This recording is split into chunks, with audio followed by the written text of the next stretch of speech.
AG ఆఫీసులో అందులో మా కాగ్ రిపోర్ట్లో బెనిఫిట్ అనేది ఉన్నది. మళ్ళీ మేము ఎక్కడ కూడా తప్పు దొరలొద్దని చెప్పేసి ఆ బాధ మా ఒరిజినల్గా అయితే బకాయిలు మాకు రావాల్సిన పెండింగ్ బిల్స్ అంటారు, కానీ అందులో కాగ్ దాన్ని బెనిఫిట్స్ అనే పదం వాడింది కాబట్టి మేము కూడా బెనిఫిట్స్ అనే పదం వాడుతున్నాము.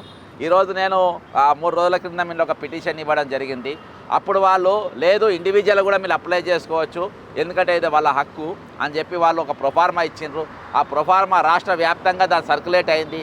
ఈరోజు నాయకులు కూడా మోసం చేసే పరిస్థితి, వీళ్ళ తరపున ఎవరు మాట్లాడలేని పరిస్థితి. ఆరోగ్య భద్రత కూడా ఈరోజు కటాఫ్ పెట్టిండ్రు. ఏ ప్రభుత్వ మన ప్రైవేట్ హాస్పిటల్ పోతే మీరు అక్కడికి పోవద్దన్నారు. ఏకంగా పోలీస్ డిపార్ట్మెంట్ అయితే ఒక సర్క్యులర్ జారీ చేసిండ్రు. ఇక మీకు అపోలో దవాఖాన కానీ కార్పొరేట్ దవాఖానలు బంద్, మీరు పోతే ఏ రోగం వచ్చినా, క్యాన్సర్ వచ్చినా, కిడ్నీ సమస్య వచ్చినా, లంగ్స్ ప్రాబ్లం వచ్చినా మీరు పోయి మన ఏది ఇంట్లో అడ్మిట్ కావాలి, కానీ నిమ్స్లో కానీ గాంధీలో కానీ ఉస్మానియా కానీ ప్రభుత్వ ఆసుపత్రిలోకి పోవాలి, కానీ మీరు ఎక్కడ పోవద్దని చెప్పి బాజాబ్తా పోలీస్ డిపార్ట్మెంట్ సర్క్యులర్ జారీ చేసిన ఒక అడుగు ముందుకేసి. కాబట్టి తక్కిన డిపార్ట్మెంట్లేమో ఇంటర్నల్గా చేస్తుండ్రు, పోలీస్ డిపార్ట్మెంట్ బహిరంగ చెప్పే పరిస్థితి ఈరోజు వచ్చింది. నేను కూడా ఒక ప్రభుత్వ ఉద్యోగ కొడుకును, నేను ఒక పోలీస్ హెడ్ కానిస్టేబుల్ కొడుకుగా నేను వాళ్ళ ఎదుర్కొంటున్న ఇబ్బందులన్నీ నేను గమనించి ఈరోజు యూనియన్లు సంఘాలు ప్రభుత్వానికి తొత్తులుగా మారి ఈరోజు రేపు 9వ తారీఖు ప్రభుత్వం ఏర్పడ్డ రోజును ఏ విధంగా విజయవంతం చేయాలో అనే ఆలోచనతోని ప్రభుత్వం ఉంది. కానీ నిజంగా ఉద్యోగుల తరఫున మాట్లాడదాం, మేము కూడా రేపు రిటైర్మెంట్ కాబోతున్నాం, మేము కూడా మా పరిస్థితి ఇట్లా వస్తుందని చెప్పిండు. ఈరోజు నిన్న దినాన్ని నేను ఒక లైవ్లో చదివిన, ఈరోజు భారతదేశంలో ఉన్న అన్ని రాష్ట్రాలు, భారతదేశంలో ఉన్న అన్ని యూనియన్ టెరిటరీలు ఈరోజు పిఆర్సీ కూడా మంజూరు చేసింది. 55% పిఆర్సీ ఇచ్చింది. కొన్ని రాష్ట్రాలు 33% ఇచ్చింది. కానీ మన రాష్ట్రం మాత్రం ఈ వరకు ముఖ్యమంత్రి అయి 2 సంవత్సరాలైనా కానీ ఇవాటికి పిఆర్సీ కూడా అమలు చేయలే. అంటే ఉద్యోగ సంఘాల నాయకులు ఈరోజు ఉద్యమం చేయనికి లేదు. ఇగో ఇదే సెక్రటరీ ఇక్కడికి వెళ్ళి మన మిలియన్ బార్చ్ తెలంగాణ వస్తే మన ఆత్మగౌరవం, మన తెలంగాణ వస్తే మన స్వయం పాలన, మన తెలంగాణ వస్తే మన పైసలు మనకే, మన ప్రమోషన్ మనకే, లంచాలు వచ్చే నౌకర్లు కూడా మనకే వస్తాయి అని చెప్పి అందరినీ మభ్య పెట్టించి ఈరోజు చలో మన అది ఇచ్చిండ్రు, ఏది మిలియన్ మార్చ్ ఇచ్చిండ్రు. ఈరోజు ఏం జరిగింది మిలియన్ మార్చ్? ఇవాటి వరకు వాళ్లకు తెలంగాణ ఏర్పడిన తర్వాత అప్పుల తెలంగాణ అయింది, మిగులు బడ్జెట్తో ఉన్న తెలంగాణ అప్పుల పాలైంది. ఇవాటికి 29 మంది చచ్చిపోయింది. ఈరోజు ఇవాళ పొద్దుగాల ఒకటి వచ్చింది, ఒక ఫారెస్ట్ ఆఫీసర్ చనిపోయి 1 నెల రోజులైందంట, వాళ్ళ కొడుకు తిరుగుతున్నాడంట. 5% బాజాబ్తా ఫైనాన్స్ దగ్గర అడిగిందంట. ఎందుకు ఇవ్వాలి సార్ కమిషన్లు? ఎందుకు ఇవ్వాలి? ఈరోజు లంచాలు తీసుకున్నారు, దొంగతనాలు చేసుకున్నారు, వాళ్ళు ఇవ్వాలి. కాబట్టి ఈరోజు తండాలుగా వస్తున్నారు. వాళ్ళందరూ కూడా ఈరోజు ప్రజాస్వామ్యంగా వాళ్ళ హక్కు, ఇండివిజువల్గా నా హక్కు, నేను ఉద్యోగం చేసిన, నా పెన్షను, నా ఫాము నాకు ప్రభుత్వం ఇచ్చింది, నాకు రాజ్యాంగ భద్రత నాకున్నది. రాజ్యాంగాన్ని ఉల్లంఘించింది. రిటైర్మెంట్ అయిన బెనిఫిట్స్ 1 నెల రోజులలో ఇవ్వాల్సింది ఇవాటి వాళ్ళకి ఇవ్వలేదు. కాబట్టి ఈరోజు ఏజీ ఆఫీస్కి వచ్చి ఇండివిజువల్గా మేమేం రీప్రజెంటేషన్ ఇవ్వము, నేనేం లీడర్గిరి చేయను. ఇక్కడ ఇండివిజువల్గా వాళ్ళ వినతి పత్రాలు వాళ్ళ అక్కడికి ఇచ్చి ఈరోజు వాళ్ళందరూ కూడా వాళ్ళ హక్కును వాళ్ళు ప్రభుత్వం నుండి పొందే ప్రయత్నంలో భాగంగా ఈరోజు వచ్చిండ్రు. ఇంకా రాని వాళ్ళు కూడా అనేకులు ఈరోజు వచ్చే పరిస్థితి ఉన్నది. మీడియా వారికి కూడా కోరుకున్నది ఏంటంటే, ఈరోజు ఇక్కడ సెక్రటరియట్ ఉన్నది, పక్కన డీజీపీ ఆఫీస్ ఉన్నది, ఇక్కడ ఏజీ ఆఫీస్ ఉన్నది, పక్కన ఆర్బీఐ ఉన్నది. వీళ్ళ సమస్యలు ఏందో అందరు కూడా వింటారు. ఇక్కడ ఇచ్చిన తర్వాత మీరు రిక్వెస్ట్ ఏం చేస్తున్నారు రిటైర్మెంట్ ఉద్యోగులు అంటే, మీరు పిటిషన్ ఇచ్చినాక ఇక్కడికి వెళ్ళి చక్కగా సెక్రటరీ దగ్గర పోయి ఒక ఛాయ్ తాగి 5 నిమిషాలు ఉండి బొమ్మంటున్నా. ఒక ఛాయ్ తాగి వీళ్ళు ఎందుకు వచ్చినో నలుగురికి తెలుస్తుంది, నలుగురు తెలవాలనే ఉద్దేశంతో, అంతకుమించి ఏం లేదు. ఇక్కడ ఫామ్ ఇచ్చిన తర్వాత సెక్రటరియట్ గాడి పోయి ఛాయ్ తాగి ఒక 5 నిమిషాలు ఉండి మీరు ఎందుకు వచ్చిందో వాళ్ళు ఎవరు కనబడితే అక్కడ తిరిగి మీరు వెళ్ళిపోయినారు. అంతకుమించి ఏం లేదు. అన్నీ కూడా ప్రజాస్వామ్యబద్ధంగానే, అన్నీ కూడా రాజ్యాంగబద్ధంగానే. జై తెలంగాణ, అమరవీరులకు జోహార్. మార్చి 2024 నుండి రిటైర్మెంట్లు అనేటువంటివి ఈ కాంగ్రెస్ ప్రభుత్వం వచ్చిన తర్వాత రిటైర్మెంట్లు అనేటువంటివి మార్చి 2024 నుండి ప్రారంభమైనవి. మార్చి 2024 నుండి ఇప్పటి వరకు రిటైర్డ్ అయినటువంటి ఉద్యోగ ఉపాధ్యాయులకు ఎవరికి కూడా ఇంతవరకు రిటైర్మెంట్ బకాయిలు అనేటువంటివి చెల్లించకపోవడం వల్ల మా యొక్క బాధను ఈ ఆడిటర్ కంట్రోల్ జనరల్ వారికి చెప్పుకోవడం కొరకు, వారు ఇప్పించడం కొరకు ఈరోజు రాష్ట్ర వ్యాప్తం నుండి అన్ని జిల్లాల నుండి ఈరోజు పెన్షనర్లందరూ కూడా వస్తున్నాము.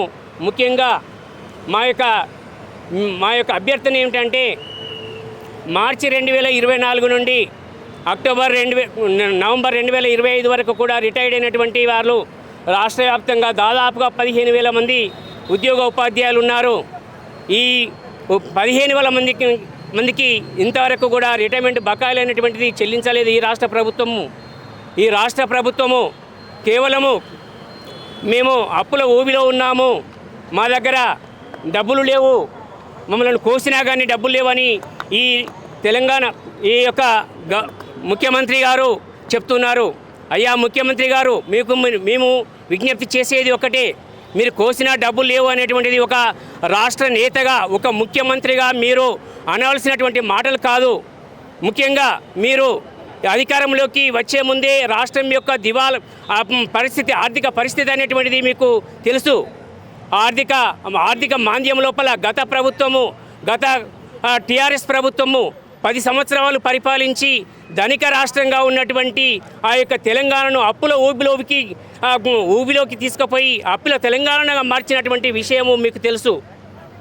తెలిసినప్పుడు కూడా అప్పుల తెలంగాణ ఉన్నటువంటి ఆ తెలంగాణ లోపల మీరు అధికారంలోకి రావడం కొరకు మీరు అనేక పథకాలు పెట్టి 6 పథకాలు అనేటువంటివి పెట్టి ఆ 6 పథకాలకు ప్రజల్లోకి తీసుకుపోయి ఆ ప్రజల్లోకి గత ప్రభుత్వం చేసినటువంటి ఆ యొక్క పరిపాలనను వ్యతిరేకిస్తూ ఆ యొక్క పాలనకు ప్రభుత్వానికి బుద్ధి చెప్పాలనేటువంటి ఆలోచనతోటి ప్రజలు, తర్వాత ప్రజాస్వామికవాదులు, ఉద్యోగులు, పెన్షనర్లు, విద్యార్థులందరం కూడా ఏకదాటిగా మీ పక్షాన ఉంటూ కాంగ్రెస్ ప్రభుత్వాన్ని మేము ఈరోజు అధికారంలోకి తీసుకొని రావడం జరిగింది. అది మీరు గుర్తుంచుకోవాలి. ఆ సందర్భంగా కాంగ్రెస్ మేనిఫెస్టోలో పెట్టినటువంటి విషయాలను కూడా మీరు ఈ సందర్భంగా మీరు గుర్తు చేసుకోవాలి. మేము అధికారంలోకి కనుక వచ్చినట్లయితే ఉద్యోగ ఉపాధ్యాయులకు, తర్వాత పెన్షనర్లకు మేము అధికారంలోకి వచ్చిన వెంటనే 6 నెలల లోపల పీఆర్సీని అమలు చేస్తామన్నారు. అప్పటి వరకు పెండింగ్లో ఉన్నటువంటి 3 పెండింగ్ డిఏలను వెంటనే చెల్లిస్తామన్నారు. కానీ ఇప్పటి వరకు 6 డిఏలు అనేటువంటి పెండింగ్లో ఉన్నాయి. ఇప్పుడు మళ్ళీ ఆ పెండింగ్ అనేటువంటిది తర్వాత ఆ డిఏలను ఇప్పుడు కూడా ఇంకొక డిఏ చెల్లించలేకపోతున్నారు. అది ఇంకా మాకు బాకీ ఉన్నాయి. తర్వాత ఇప్పటి వరకు పీఆర్సీ 6 నెలల లోపల మీరు పీఆర్సీ అమలు చేస్తామన్నారు. ఆ పీఆర్సీ అనేటువంటిది ఇప్పటికీ 2023 జూలైకి గడువు అయిపోయింది. అప్పటి నుండి కూడా పీఆర్సీ అనేటువంటిది కూడా దాన్ని ఊసే ఎత్తకుండా మీరు దాటవేస్తూ ఉన్నారు. తర్వాత అప్పటి వరకు రిటైర్మెంట్ అనేటువంటి పెన్షనర్లందరికీ కూడా నేను వెంటనే మీ యొక్క పెండింగ్ బిల్లులన్నింటినీ తక్షణము రిలీజ్ చేస్తానని చెప్పారు. కానీ ఇప్పటి వరకు రిటైర్డ్ అయినటువంటి రాష్ట్ర వ్యాప్తంగా రిటైర్డ్ అయినటువంటి 14,000 మందికి మీ యొక్క బకాయిలు అనేటువంటిది మాకు రావాల్సి ఉన్నది. ఒక్కొక్కరికి వారు చేసినటువంటి హోదాను బట్టి, వారి యొక్క జీపీఎఫ్ పొదుపులను బట్టి ఒక్కొక్కరికి దాదాపుగా 35 లక్షల నుండి 75-80 లక్షల వరకు కూడా ఉన్నాయి.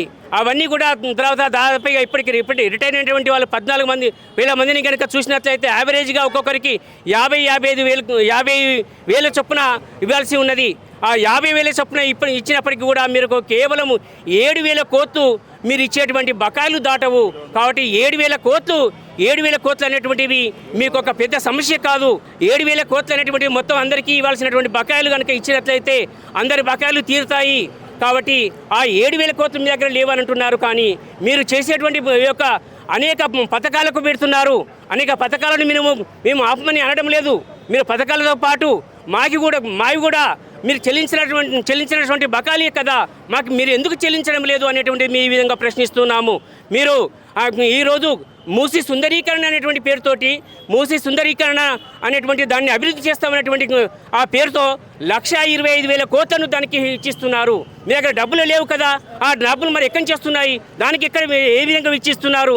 తర్వాత అదేవిధంగా 4th సెట్ డెవలప్మెంట్ అనేటువంటిది కూడా మీరు చేస్తూ ఉన్నారు.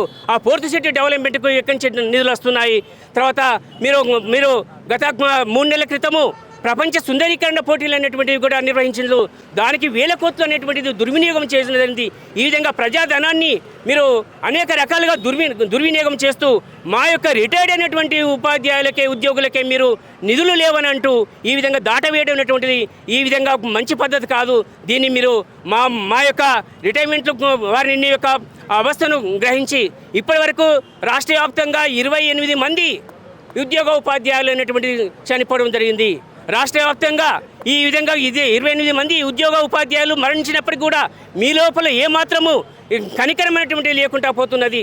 మీ యొక్క సొంత నియోజకవర్గమైనటువంటి ఆ కొడంగల్ నియోజకవర్గం లోపల కొండయ్య అనేటువంటి ప్రాథమిక పాఠశాల ఉపాధ్యాయుడు తాను నేను అనారోగ్యంతో కిడ్నీస్ బాధతో నేను బాధపడుతూ ఆసుపత్రిలో ఉన్నాను, మీరు కనుక నా యొక్క రిటైర్మెంట్ బకాయిలు కనుక ఇచ్చినట్లయితే నేను నా యొక్క ఆరోగ్యాన్ని నేను బాగు చేసుకుంటాను అని చెప్పినప్పుడు కూడా ఏమాత్రం కనికరించకుండా వారికి ఆ యొక్క రిటైర్మెంట్ బకాయిలు చెల్లించకపోవడం వల్ల వారి యొక్క ఆరోగ్యం అనేటువంటిది తర్వాత ఆ విధంగా క్షీణించి తర్వాత వారు చనిపోవడం జరిగింది.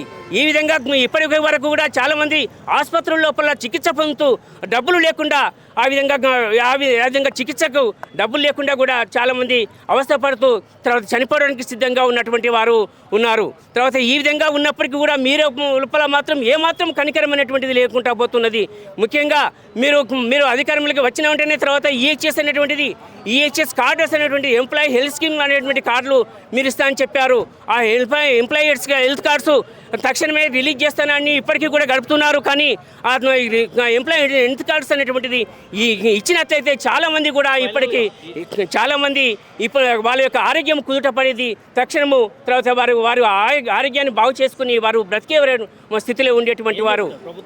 ప్రభుత్వానికి మేము ముఖ్యంగా విన్నవించుకునేది ఏంటంటే మేము ఈ విధంగా బకాయిలు చెల్లించకపోవడం సరికి మేము రాష్ట్ర వ్యాప్తంగా మా యొక్క ఒక పోరాట కమిటీలను ఏర్పాటు చేసుకొని మేము ఉధృతం చేస్తున్నాము.